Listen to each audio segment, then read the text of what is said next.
নমস্কার সবাইকে, গল্পাঞ্জলি চ্যানেলে আপনাদের স্বাগত। আমি রুমকি। আমার আজকের নিবেদন অনুরূপা দেবী রচিত ছোট গল্প ভুল ভাঙা।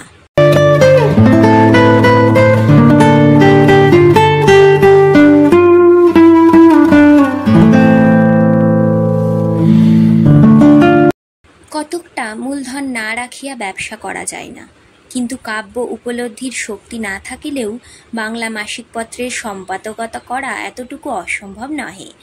এমন ঘটনা যে নিত্যই ঘটিতে পারে এবং ঘটে, ইহার প্রমাণ সংগ্রহের জন্য কোনো জীর্ণ পুঁথি বা পাথরের নুড়ি ঘাঁটিতে হয় না।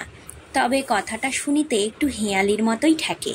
মূলধন না রাখিয়া ব্যবসা করিতে গেলে দেখা যায় উঠতি মুখেই অনেক সময় ব্যবসাটাকে মাথা হেঁট করিতে হয় এবং মহাজনের দ্বারে লালবাতির রক্তশিখা আপনি জ্বলিয়া উঠে। কিন্তু মাসিকপত্রের পৃষ্ঠে চড়িয়া মা লক্ষ্মী আপনার উদারতা প্রদর্শনে এতটুকুও শৈথিল্য করেন না। কাব্যরস গ্রহণে অক্ষম সম্পাদকের পরিচালনে পত্রিকার গ্রাহক সংখ্যা ক্রমশই বেশ ফাঁপিয়া ফুলিয়া উঠে। অজিতনাথ কিন্তু এ দলের লোক নয়। সে প্রায় বাল্যাবধি কাব্যলক্ষ্মীর দ্বারে হত্যা দিয়া পড়িয়া আছে। লেখক হইবার শক্তি নাই থাক, পরের লেখার ভাবগ্রহণের ক্ষমতার তাহার অভাব ছিল না। স্কুলের পড়া বাঁচাইয়া একখানি ছোট খাতায় রবিবাবুর ভালো ভালো কবিতাগুলি টুকিয়া লওয়া একটা অবশ্য করণীয় ব্রতের মতোই তাহার জীবনগ্রন্থির সঙ্গে জোট পাকাইয়া গিয়াছিল। ওই ধরনে কাব্য লিখিয়া অমরত্ব লাভের ইচ্ছা বাংলাদেশের কোন ছেলেমেয়ের না হয় যে তাহারও হইবে না? শেষে অনেকগুলি ছোট বড় উমেদারিতেও তখন তাহার এই বলবতী ইচ্ছা অপূর্ণই রহিয়া গেল। কোনো কবি তাহার কবিত্ব শক্তির অংশ তাহাকে যে কোনো দাম লইয়া বিক্রয় করিতে পারিলেন না। তখন সে কবিযশ প্রার্থনা ছাড়িয়া আবার পরমোৎসাহে দেশি বিদেশি বড় বড় কবিদের বিখ্যাত রচনাগুলি খাতায় টুকিয়া মুখস্থ করিয়া কাব্যরস পিপাসার নিবৃত্তি করিতে প্রবৃত্ত হইলেন। একটুও দমিয়া পড়িল না। আজকাল অজিতনাথ মলয়া পত্রিকার সম্পাদক। মোটা সোটা কাগজখানিকে চিত্রে সাজাইয়া মাসের প্রথম দিনেই সে জনসাধারণের চোখের সামনে বাহির করিয়া দেয়। মেয়ে মহলের হাতে হাতে ঘুরিয়া কাগজখানা 2-3 দিনে ঝরঝরে কালিমাখা তৈলসিক্ত হইয়া প্রমাণ করিয়া দেয় ইহার পাঠক সংখ্যা বড় অল্প নয়। তবে গ্রাহক কতকগুলি সে খবর আমরা নাই দিলাম। যে দেশে একজন একখানা বই কিনিলে তাহার প্রতিবেশী এবং তস্যক্রমে 1 ডজন প্রতিবেশীর তাহার উপর দখলি স্বতঃসিদ্ধ, সেখানে পাঠকের সহিত গ্রাহকের সম্বন্ধ খুব নিকট নাও হতে পারে। আর তাহাতে বিস্ময়ও কিছু নাই। মলয়ার লেখক লেখিকাদের মধ্যে একজনের নাম আজকাল বঙ্গ সাহিত্য ক্ষেত্রে সর্বত্র সুপরিচিত হইয়া উঠিয়াছিল। গদ্যে পদ্যে এমন দখল প্রায় অল্প লেখকেরই দেখা যায়, বিশেষ করিয়া কবিতায়। সে কি বিস্ময় পুলক সঞ্চারী শব্দলহরী, বাণীর কোমল মধুর ঝঙ্কার, মৃদঙ্গের মৃদু গম্ভীর নাদ, এসব তাহারই নিজস্ব। এমনটি বুঝি আর কোথাও শোনা যায় নাই। পূজা আসিয়া পড়িল। পূজার সংখ্যাকে ভালো করিয়া সাজাইয়া গুছাইয়া ঘরের ছোট শিশুটির মতো পূজার বাজারে বেড়াইতে পাঠাইতে হইবে। অজিত রচনা নির্বাচনে অত্যন্ত ব্যস্ত হইয়া পড়িয়াছিল। এই সংখ্যায় সাংখ্য কি নিরীশ্বরবাদ, বৌদ্ধ দর্শন নাস্তিক দর্শন অথবা আস্তিক দর্শন ইত্যাদি এসব গুরুগম্ভীর প্রবন্ধ চলিবে না। কবিতায় গল্পে ইহার প্রতি পৃষ্ঠা ভরাইয়া দিতে হইবে। শ্রীমতী কনকপ্রভা বটব্যালের কবিতা এ সংখ্যায় একাধিক ছাপা চাই। তদভিন্ন তাহার একটি ছোট গল্প। কবিতা দুটির নাম দেওয়া হইয়াছে আগত এবং স্বাগত। আগমনীরই সেই চিরন্তর সুর, কিন্তু কি এক নূতন অশ্রুতপূর্ব নতুনত্বে ভরা। অভিনব ছন্দে নবকলেবর নবীন রূপ ধরিয়া ইহারা দেখা দিয়াছে। সম্পাদক অজিতনাথ মুগ্ধ চিত্তে পড়িল। রক্তজবা বিল্লদলে ভক্তি অর্ঘ্য সজ্জিত, হেমথালি পরিপূর্ণ, সিক্ত শেফালিকার গাঁথা মালা হাতে শারদ প্রকৃতি তোমার পথ চাহিয়া দাঁড়াইয়া আছে। কাকাংশুকের চঞ্চল অঞ্চল ওই মৃদুমন্দ পবনে ঈষৎ কম্পিত। শ্যাম শৈবাল দাম রচিত বসন ওই রক্তপদ্ম চরণ দুটি চুমিয়া আছে।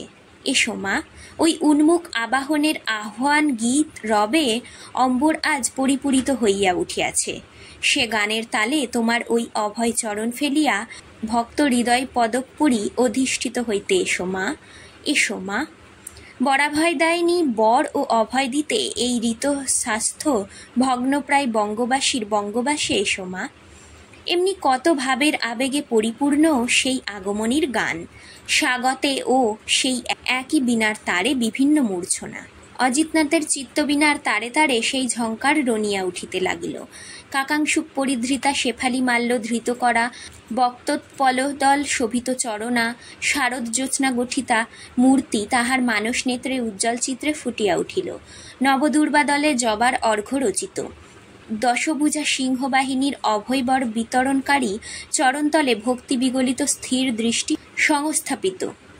যেন অভয়ার পার্শ্বচারিণী বীণাপাণি সহসা কি ভাবের উচ্ছ্বাসে উচ্ছ্বসিত হইয়া তাহার পদপ্রান্তে চাহিয়া দাঁড়াইয়া আছেন নাকি। এ কার মূর্তি, এ কার রূপ? যিনি এ চিত্র মোহন তুলিকায় ফুটাইয়া তুলিয়াছেন তাহারই নয় কি? সে দিব্যচক্ষে দেখিতেছে এই সৌন্দর্য প্রতিমা কুমারী মূর্তি। কুমারী মূর্তি? হ্যাঁ, তা নয় তো কি। এ মূর্তি কি কুমারী ভিন্ন আর কাহাকেও মানায়? বিশ্বের রানী বিষ্ণুজায়া হইলেও সে শীতাব্জাসীনা লেখা পুস্তকধারিণী দেবী সরস্বতীকে কেহ কোনো দিন সে সম্পর্কে আনিবার চেষ্টাও করে নাই। কুমারী তরুণী মূর্তিতেই তাহার চির আরাধনা। কুমারী কনকপ্রভাও তাহার শারীরিণী ছায়া। তবে তিনিই বা কুমারী না হইবেন কেন? নামের প্রথমে শ্রীমতী না লিখিয়া কুমারী লিখিলেই বেশ মানায়। কিন্তু কি জানি যদি তিনি বিরক্ত হন। তার এই বিষয়ে হস্তক্ষেপ করিতে অজিতের সাহস হয় নাই। অজিতনাথ রচনাগুলি প্রেসে পাঠাইয়া নিশ্চিন্ত চিত্তে কতকগুলা তাহারই পুরাতন রচনা লইয়া বসিল। প্রতি সংখ্যাতেই কনকপ্রভাব কনকাঙ্গুলির ছাপ সোনার অক্ষরের মতো কালো কালির ছাপার মধ্যে হইতে জলজল করিত। সেসব রচনার বর্ণে বর্ণে ছত্রে ছত্রে কি মায়া, কি মোহ ছড়ানো রহিয়াছে। 16 রাগ ও 64 রাগিনী সেখানে চিরবসন্ত বন্দিত নন্দনের অপ্সরা কণ্ঠে চিরধ্বনিত প্রতিধ্বনিত। অজিতনাথের বুকে পুলকের তড়িৎ খেলিয়া গেল। আহা, সে কত ভাগ্যবান! এমন একটি হৃদয় ভাণ্ডারের অফুরন্ত রত্নৈশ্বর্যের জমার খাতাখানি তাহারই হাতে। সে মুগ্ধচিত্তে পুনঃ পুনঃ পঠিত সেই সব কবিতা আবার পড়িয়া যাইতে লাগিল। এমন সে কত সময়ই করে। এগুলি তাহার আগাগোড়া প্রায় সবই কণ্ঠস্থ, তথাপি তাহারা কখনো নূতনত্ব হারায় না। শোনা গিয়াছিল কি একটা ফল খাইলে মানুষে যে বয়সে ফল খায় ঠিক সেই বয়সেই থাকিয়া যায়। এই রচনাগুলির মধ্যে বুঝি সেই ফলের অজ্ঞাত শক্তিটা প্রচ্ছন্ন ছিল। কনকলতা কবিতাটি যেন তাহারই নিজের ছবিখানি। বিজন অরণ্যের অন্তরালে সলজ্জ শ্রীমণ্ডিতা ক্ষুদ্র বনলতাটি উদ্যানলতাকে পরভাব করিয়া তপবনের শোভা সংবর্ধন করিতেছে। ঋষিতনয়া অপরিস্ফুট যৌবনের প্রথম উন্মেষে মানসিক বৃত্তিগুলির প্রথম বিকাশের অতি গোপন সংবাদ এই সখী কাননিকার কানে আভাসে পৌঁছিয়াছে। এ সংবাদ আর কেহ এখনো অবধি পায় নাই। তথাপি পাতায় লতায় আকাশে বাতাসে একটা কানাকানি, একটু হাসাহাসির বহিয়া চলিয়াছে। ভ্রমর ছুটিয়া আসিয়া এই নূতন খবরটার জন্য বনলতার কানে কানে অনেক তোষামোদের কথা শুনাইল। শেষে রাগ করিয়া চলিয়া গেল, বুঝিয়ার আসিবে না, এমনি কঠোর শাসাইয়া গেল। তথাপি সে নিজের সর্বস্ব ছাড়িয়াও সখীর বিশ্বাস ভঙ্গ করিল না। কিন্তু প্রিয় বিরহিত এ জীবন কি বহা যায়? নির্জন কাননতলে একদিন সে শুকাইয়া ধরালিঙ্গন করিল। কেহই তাহার জন্য কাঁদিল না। নিষ্ঠুর ভ্রমণ আর ফিরিয়াও চাহিল না। শুধু বাতাস একবার হাহা করিয়া কাঁদিয়া উঠিল। তারপর সব শেষ। আহা, না না, এমন ধারা হইতেই পারে না। কোথাকার কে কঠিন ভ্রমর তার নির্মম অত্যাচারের স্বর্গের ওই লতা শুকাইবে? অসম্ভব। সে ইহা সহিতে পারিবে না। নিশ্চয়ই সে তাহার এই হৃদয়হীনতা হইতে এই কোমল বক্ষখানি অক্ষত রাখিবে। আবার একধারে কি উন্মত্ত আবেগময় হৃদয়ের প্রচণ্ড বেগ! ব্যাকুল প্রেমধারা লইয়া পদ্মার সিন্ধু দর্শনে যাত্রা। কৌমার প্রেমমণ্ডিত নারী হৃদয়ের কি সুন্দর প্রকাশ! ওরে সিন্ধু, আরও স্ফীত হ।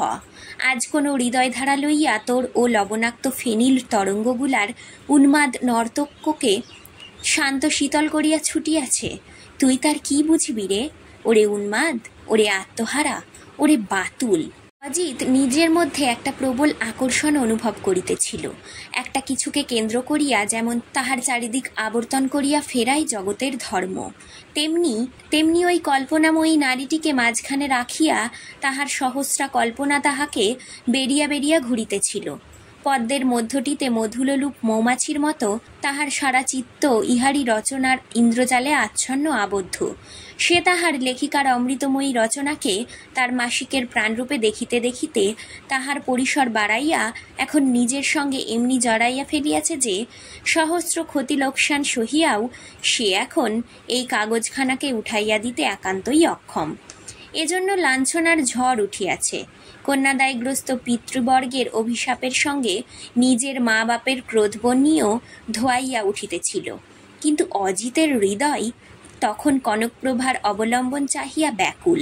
তখন সেখানে কোনো অজ্ঞাত গ্রামের কোনো এক পাঁইজোর পায়ে নোলক পড়া ছোট্ট মেয়ের প্রবেশাধিকার কোথায়?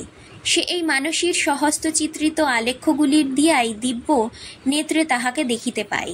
তাহার সহিত তাহার হতাশ কবিত্বের সমুদয় অব্যক্ত কল্পনার যোগ করিয়া সে আপনার জীবন যৌবন আশা কল্পনা সমস্তই সফল মনে করে। কখনো মনের মধ্যে নিমেষের জন্য চকিতে একটু দর্শন আকাঙ্ক্ষা যে জাগে না এমনও নয়। আধতন্দ্রা ঘরে সহসা কোনোদিন একটা ক্ষুদ্র বসনা প্রচ্ছন্নতা ছাড়াইয়া সুস্পষ্ট হইয়া উঠিয়া দুই বাহু বাড়াইয়া বলে, দেখা কি হইবে না ওগো মানস মন্দিরের পূর্ণ দেবতা? এ শূন্য সিংহাসনে উচ্চারণ স্পর্শ কোনোদিন ঘটিবে না কি? কিন্তু এ পর্যন্ত সে অবসর ঘটে নাই। 12/5 আমহার্স্ট স্ট্রিটের একটা কোন প্রাসাদ ভবন হইতে বাহির হইয়া একখানা সরকারি লেফাপা মধ্যবর্তী একটুখানি পত্রাংশ মধ্য তাহার হাতের মধ্যে আত্মনিবেদন করিয়া দেয়। লেখাটুকু মুক্তা পঙ্কতির মতোই সুন্দর, যেন কুঁদিয়া কাটা পাথরেরই মতো সূক্ষ্ম শিল্প। প্রায় ওইটুকুই শুধু লেখা থাকে, সবিনয় নিবেদন। অমুক শীর্ষক কবিতাটি পাঠাইলাম, প্রুফটি ভালো করিয়া দেখার বন্দোবস্ত করিবেন। শ্রী কনকপ্রভা বটব্যাল। হাই পাশানি, ভালো করিয়া প্রুফ দেখার বন্দোবস্ত তুমি বলিলে তবে করা হইবে? সে যে দুই চক্ষু ঠিকরাইয়া চক্ষের মণি বাহিরে আনিবার জোগাড় করিয়া তুলিয়া সমস্ত প্রুফগুলি বরাবর নিজে দেখিয়া আসিতেছে, তবু প্রতিবারেই এই একই অনুরোধ। তাহার চোখ ফাটিয়া জল আসে। এবার পূজার ছুটিতে 5 বন্ধু মিলিয়া কোথাও একটা বেড়াইতে যাইবার বন্দোবস্ত করা হইয়াছে। অনেক তর্ক বিতর্কের পর যাওয়া স্থির হইল। হাল ফ্যাশনের নূতন হাওয়া খাইবার জায়গা রাঁচি। কিন্তু তাহার পূর্বে একবার 5 জনের সঙ্গে দেখাশোনাটুকু সারিয়া লওয়া চাই। অজিতনাথ হালিশহরে মামার বাড়ি হইতে কলিকাতা ফিরিতেছিল। শরতের অম্লানোজ্জ্বল সুন্দর প্রভাত। স্বর্ণাব রৌদ্রে হরিত ধান্য শিশুগুলি লঘু নৃত্য করিতেছিল। বর্ষার জমা জলের ধারে কাশের শ্রেণী সারি বাঁধা বকের মতোই শুভ্র অঙ্গ মেলিয়া দিয়াছিল। বিলের মধ্যে মাছরাঙা মাছ খুঁজিয়া বেড়াইতেছিল। ঝোপঝাড়ে ফলটা ফুলটাও ফুটিয়া ফুলিয়া আছে। অজিত সেই দিকে চাহিয়া চাহিয়া কাকাংশুকা সুন্দরীর কনকা কান্তিটুকু ধ্যান করিতেছিল। আহা, সেই স্থির সৌদামিনী প্রভু কুমারী মূর্তি আজ এই শরত প্রভাতে কোন পূজাগৃহের আগমনী গানের তানের মধ্যে সুরভিচিত্ত ধূপটুকু জ্বলিয়া দিয়াছে। সে কোনখানে? ওগো, সে গো কোনখানে? গাড়িখানা থামিয়াই আবার চলিতে আরম্ভ করিল। পলতা পলুতা শব্দটা ট্রেনের বাঁশির একটা উৎকট চিৎকারের মধ্যেই ডুবিয়া গিয়াছিল। কিন্তু ইতিমধ্যেই প্ল্যাটফর্মের উপর একটা কাণ্ড ঘটিয়া গেল। অনেক মোটমুটরি কুলির মাথায় চাপাইয়া একপাল কাচ্চা বাচ্চা একসঙ্গে দল বেঁধে একদল রেলের যাত্রী, স্ত্রী পুরুষ লইয়া প্রায় 7-8 জন। এছাড়া দাসী, সরকার, চাকর, গোমস্তা, সেও প্রায় বাড়ির লোকের সমপরিমাণ। ট্রেন ধরিবার জন্য হুড়োহুড়ি করিয়া প্ল্যাটফর্মে প্রবেশ করিয়াছিল। ট্রেন 1 মিনিট মাত্র থামে। অনেক লটবহর। তাড়াতাড়িতে যে যেখানে পারিল উঠিয়া পড়িল। দাসীগুলা কচি ছেলে কোলে কোনে বউরা ঘোমটা ফাঁক করিয়া প্রায় ছুটাছুটি করিয়া যে গাড়িতে একদল ডেলি প্যাসেঞ্জারের সঙ্গে অজিতনাথ বসিয়াছিল সেইখানে উঠিয়া পড়িল। বাড়ির কর্তাগোছের একটি স্থূলদর বাবু মোটা গলায় হুকুম জারি করিতেছিল, ওগো মেয়েরা এক গাড়িতে উঠো। গিন্নি, ও গিন্নি, না এই না না এইটেতে। বিন্দি, তো মাগির জ্বালায় অস্থির হয়েছি। হাঁ করে দেখছিস কি? চট করে উঠে পড় না। একখানি নিকষ কৃষ্ণপ্রস্তরের কালী প্রতিমার ন্যায় বর্ণশালিনী স্থূলাঙ্গী প্রৌঢ়া হাঁপাইতে হাঁপাইতে গাড়ির দরজা কোনো মতে ঠেলিয়া সামনের বেঞ্চে বসিয়া পড়িয়া খুব চিৎকার শব্দে হাঁকডাক লাগাইয়া দিল। ওরে নন্দে, ওই রামফল, ইধার ইধার, ওরে আয় না সব। রমণীর কেশ বিরল মস্তক হইতে গরদের চাদর খসিয়া পড়াই, তৈলরঞ্জিত টাকটুকু সর্বজন গোচর হইয়া পড়াই সহযাত্রীদের মধ্যে দুই একজন ঈষৎ ব্যঙ্গমিশ্রিত হাসি হাসিয়া সরিয়া বসিলেন। স্বেদশ্রুতিতে নারীর সর্বশরীরের বসন ভিজিয়া গিয়াছিল। উদ্বেগে পরিশ্রমে সমস্ত শরীর তাহার থরথর করিয়া কাঁপিতেছিল। কোলাহলের মধ্যে গাড়ি ছাড়িয়া দিল। 2টা কাপড়ের মোট, ছেলেদের দুধের বোতল কয়টা ও জলের কুঁজা প্ল্যাটফর্মে পড়িয়া রহিল। আর রহিলেন তদারক পরায়ণ বাবুর সহিত বাড়ির সরকারটি। ছেলেমেয়েরা দাসীগুলোর সুরে সুর চড়াইয়া মহা হল্লা জুড়িয়া দিল। গৃহিণী হাঁপানিযুক্ত গর্জনে ভগ্ন কাংসের স্বর মিশাইয়া গাড়ির কামরা স্তম্ভিত করিয়া হাঁকিলেন। বিন্দি, হতভাগীর জ্বালাতেই তো এই হালো। সং মাগি কল্লা করে যে দাঁড়িয়ে রইলি, তোকে ডাকাডাকি করতেই তো গাড়ি ছেড়ে দিলে। বাড়ি গিয়ে তোকে যদি জবাব না দিই তো আমার নাম নেই। বৌমা, তোমরাই বা কেমন বেয়াক্কেলে কাণ্ডটি বাছা। কচি ছেলের মা, ছেলের দুধের বোতলটির ঝোঁক কিনিতেও কি পারো না? এত নবাবি কেন? এখন খাওয়াও ছেলেকে, কি খাওয়াবে? দেখ বিষ্ণু, এখুনি পড়ে খুন হবি বলছি, শিগগির সরে বস। মা, মা, মা। গিদের জ্বালাই কোথাও গিয়ে সুয়াস্তি নেই। বাড়ি ছেড়ে 2 দিন মায়ের কাছে জুড়ুতে গেলুম, তার সঙ্গে সঙ্গে কোটি যদু বংশ। এখন এইসব ঝি বউ 56 কাচ্চা বাচ্চা নিয়ে শ্যালদায় গিয়ে বসে থাকি গে চল। দুজনের একজনও যে উঠতে পেলে না। ও নরে হতভাগাটা যখন সঙ্গে এসেছে তখন একটা কাণ্ড না হয়ে যায় না? ওকে নিয়ে কখনো কোথাও উপগার আছে যে আজ হবে? রমণী তীব্র তাপযুক্ত ভাষার সঙ্গে সঙ্গে সকলকার উপরেই অঙ্গজ্বালা বর্ষণ করিতে লাগিলেন।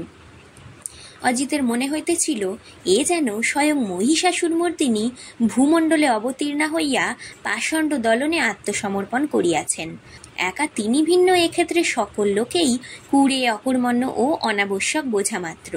ইহাদের কার্য করিবার সামর্থ্য কিছুমাত্রও নেই এবং কার্য পণ্ড করিবার শক্তি অপরিসীম। ইহারা যখন সঙ্গে আসিয়াছে তখন এইরূপ একটা কিছু বিভ্রাট ঘটিবে ইহা যেন নিশ্চিত হইবার জানা ছিল। গাড়ির গতির সঙ্গে সঙ্গে সেই রসনার ক্ষুরোধারও সমানে বহিয়াছিল। অজিতের ললিত স্বপ্ন টুটিয়া গিয়াছিল, কিন্তু পূর্বাহ্নের গোলাপী নেশার আমেজটুকু একেবারেই উড়িয়া যায় নাই। এই কুদর্শনা কালিন্দীর কর্কশ কণ্ঠ সেই কুসুম কোমলার পাশে সে কি হাস্যরসই ফুটাইয়া তুলিয়াছে।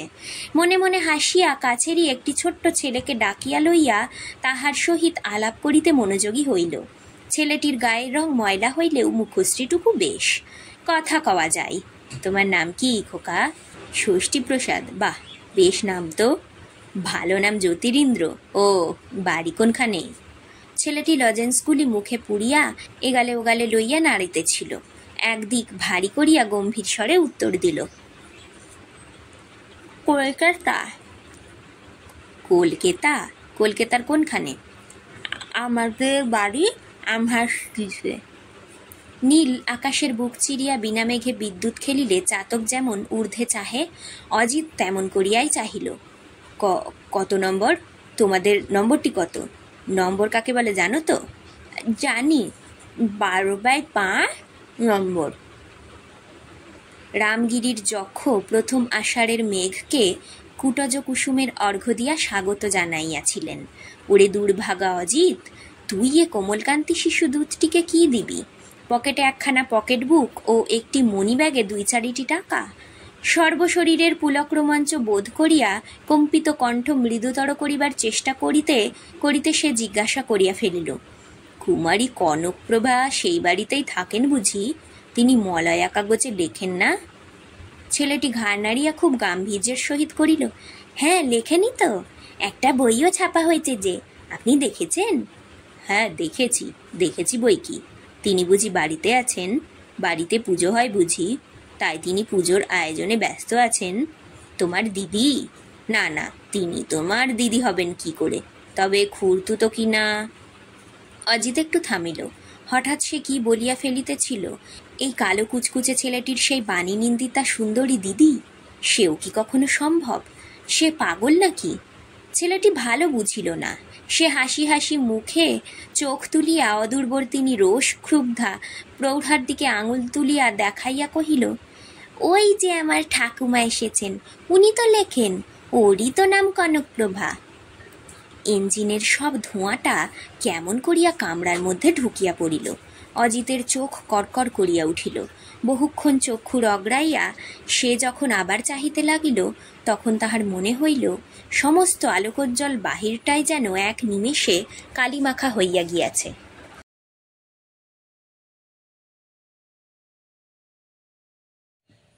আজকের গল্পপাঠ এখানেই শেষ। গল্পপাঠ ভালো লাগলে অবশ্যই একটা লাইক দিয়ে যাবেন, আর নিজের চেনা পরিচিত মানুষদের সাথে শেয়ার করে দেবেন।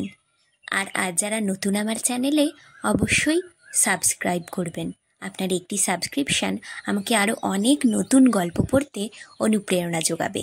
ধন্যবাদ। ভালো থাকবেন সবাই।